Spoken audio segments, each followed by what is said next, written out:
السلام عليكم. هذه أبرز العناوين. وليد ركراكي يحصل على دعم الأقجع في هذه المسألة. نجم المنتخب المغربي يحل بالقصر الملكي بالرباط. صراع جديد بين جامعة الكرة المغربية والاتحاد الإسباني. من يكون عبد العزيز بوحزمة المساعد الجديد لوليد الركراكي؟ عاجل، اعتقالات جديدة في صفوف جماهير الرجاء. عاجل، بعد ملف فضيحة التحكيم، فوزي القجع يبعد جميع الحكام المغاربة ويعتمد على حكام أجانب. والآن إلى التفاصيل، ولكن من قبل وباش تكون أول واحد كيتوصل بجديد الأخبار العالمية والمغربية، المرجو وضع لايك والاشتراك في القناة وتفعيل الجرس. وليد الركراكي يحصل على دعم القجع في هذه المسألة. يواصل الناخب الوطني وليد الركراكي جهوده للتمكن من إقناع اللاعب إبراهيم دياز باختيار تمثيل المنتخب الوطني المغربي عوض إسبانيا. وحسب موقع العربي الجديد فإن الركراكي حصل على الدعم التام من رئيس الجامعة الملكية المغربية لكرة القدم فوزي القجع لاستدعاء دياز لمباراتي أنغولا وموريتانيا شهر مارس القادم بأكادير. وتابع أن الركراكي يضاعف جهوده للفوز بخدمات نجم ريال مدريد بالموازاة مع محاولة إسبانيا للظفر بخدمات اللاعب الذي بات مصدر تنافس جديد بين المغرب وجارته القابعة في شماله. ويرتقب أن تكون الأيام القليلة المقبلة حاسمة في تحديد مصير دياز الذي بات مطالبا باختيار البلد الذي سيمثله عقب أشهر من التأجيل والتماطل بحجة رغبته في التركيز على مساره مع الفريق. وسيجدد المنتخب الوطني المغربي لقاءه بالجماهير بعد نكسة إفريقيا 2023 بساحل العاج، وذلك بمواجهة كل من أنغولا وموريتانيا وديا في 22 و26 من شهر مارس المقبل بأكادير. نجم المنتخب المغربي يحل بالقصر الملكي. استقبل المستشار الملكي أندريا زولاي يوم أمس الاثنين بالقصر الملكي بالرباط الدولي المغربي سفيان أمرابط لاعب نادي الريان القطري لكرة القدم. وظهر سفيان بوفال رفقة المستشار الملكي في مجموعة من الصور التي وثقت الزيارة التي قام بها، حيث أهدى الدولي المغربي قميصه ذو الرقم 17 في المنتخب الوطني موقعا لأندريا زولاي. ويقضي سفيان بوفال عطلته في مدينة مراكش، حيث يحرص نجم المنتخب الوطني على مشاركة متابعيه على مواقع التواصل الاجتماعي بعض الصور التي توثق لإجازته بعاصمة النخيل. صراع جديد بين جامعة الكرة المغربية والاتحاد الإسباني.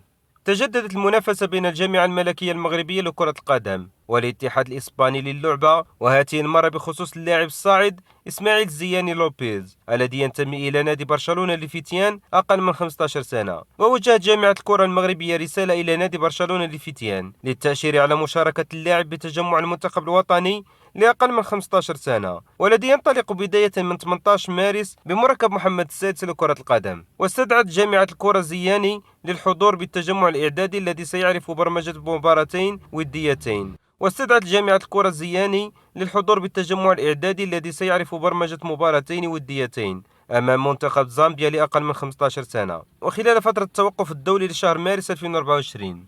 استدعى الاتحاد الإسباني للعبة اللاعب ذاته للمشاركة بمباراتين وديتين رفقة لاروخا. من يكون عبد العزيز بوحزمة المساعد الجديد لوليد الركراكي؟ فضل الناخب الوطني وليد الركراكي ضم مساعد جديد له ضمن الطاقم التقني للمنتخب المغربي، ويتعلق الأمر بعبد العزيز بوحزمة المدرب والمدير التقني السابق لنادي أونجي الفرنسي. ومنذ يوليوز 2013 أشرف بوحزمة مسيرته كمشرف على مركز تكوين نادي أونجي الفرنسي، ومنذ صيف 2019 تكلف بتدريب أونجي في ناسيونال 2، وقبل ذلك عمل ما بين 2013 و 2016 كمكون في صفوف نادي أونجي لأقل من 19 سنة. وما بين 2007 و 2013 اشتغل مع سانتيتيان كمكون أيضا في الفئات الصغرى. وفي الفترة ما بين 2003 و 2007 عمل كمسؤول تقني داخل تور الفرنسي، حيث راكم تجربة محترمة في فرنسا جعلت الركراكي يستعين بخدماته. وقد كان بوحزمة أيضا لاعبا في صفوف أندية غرونوبل وتور وشاتلوروا. يذكر أن بوحزمة أصبح المدرب الأول لأونجي بعد إقالة المدرب السابق، وفي شهر مارس تم توقيفه لمدة شهر من لجنة الأخلاقية التابعة للعصبة الاحترافية الفرنسية بسبب تلفظه بعبارة جنسية خلال خطابه للاعبين دعما لزميل لهم كان متورطا في تحرش جنسي. عاجل، اعتقالات جديدة في صفوف جماهير الرجاء. اعتقلت مصالح أمن مدينة الدار البيضاء مشجعين جدد بسبب أحداث الشغب التي شهدها محيط ملعب ثانية الرمل على هامش مباراة المغرب التطواني أمام الرجاء الرياضي السبت الماضي برسم الجولة 21 من الدوري الاحترافي. واعتقلت مصالح الأمن مشجعين جدد بعد التعرف على صورهم عن طريق الفيديو يشتبه في تورطهم في أحداث الشغب بمدينة تطوان التي تسببت خلال تلك الليلة في اعتقال 29 مشجعا رجاويا. وأوضحت مصادر رجاوية خاصة أن البحث لا زال جاريا على مشجعين آخرين تعرفت عليهم مصالح الأمن من خلال متابعة فيديوهات الشغب التي تناقلتها مواقع التواصل الاجتماعي. وجرى نقل المعتقلين إلى تطوان من أجل مثولهم أمام وكيل الملك في حالة اعتقال للحسم في متابعتهم في حالة اعتقال أو سراح مؤقت. وأطلق وكيل الملك في تطوان اليوم الثلاثاء 3 مشجعين رجاويين، إذ قرر متابعتهم في حالة سراح مقابل كفالة مالية، بينما قرر متابعة باقي المشجعين في حالة اعتقال. وتنطلق محاكمة مشجعي فريق الرجاء الرياضي بداية من اليوم الأربعاء بمدينة تطوان، التي شهدت أحداث شغب خطيرة في الشوارع المحيطة بالملعب. عاجل. بعد ملف فضيحة التحكيم، فوزي القجع يبعد جميع الحكام المغاربة ويعتمد على حكام أجانب.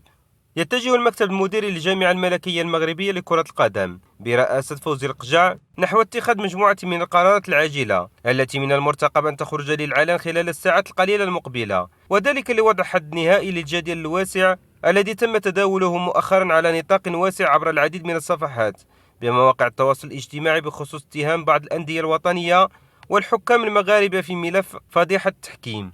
وحسب المعلومات الحصرية التي حصلت عليها قناة تيلي سبورت من مصادر جيدة الاطلاع، فإن العصبة الاحترافية بالتنسيق مع جامعة الكرة من المرتقب أن تبعد مجموعة من الحكام المغاربة عن المباريات الحاسمة خلال الثلث الأخير من منافسات البطولة الاحترافية، وسيتم الاعتماد على حكام أجانب لتفادي أي شبهة وإنهاء الجدل الكبير الذي رافق الصافرة المغربية خلال الآونة الأخيرة على أن تمنح إدارة بعض المباريات العادية للحكام المحليين. وفي المقابل ينتظر الشارع الرياضي المغربي ومعه العديد من الجماهير والفعاليات المتتبعة للشأن الكروي بالبلاد نتائج البحث الذي ستخرج به لجنة الأخلاقيات التابعة للجامعة الملكية المغربية لكرة القدم من أجل التعرف والكشف عن هوية الحكام والجهات المتورطة في ملف الفضائح التحكيمية الذي بات موضوع الساعة بامتياز. تجدر الإشارة إلى أن الجامعة الملكية المغربية لكرة القدم تسعى لتطوير كرة القدم الوطنية من خلال إصلاحها لمجموعة من الأوراش الكبرى، وفي مقدمتها ورش التحكيم الذي دائما ما يطاله لغطا كبيرا باعتباره الحلقة الأضعف في البطولة الاحترافية سواء في قسمها الأول أو الثاني.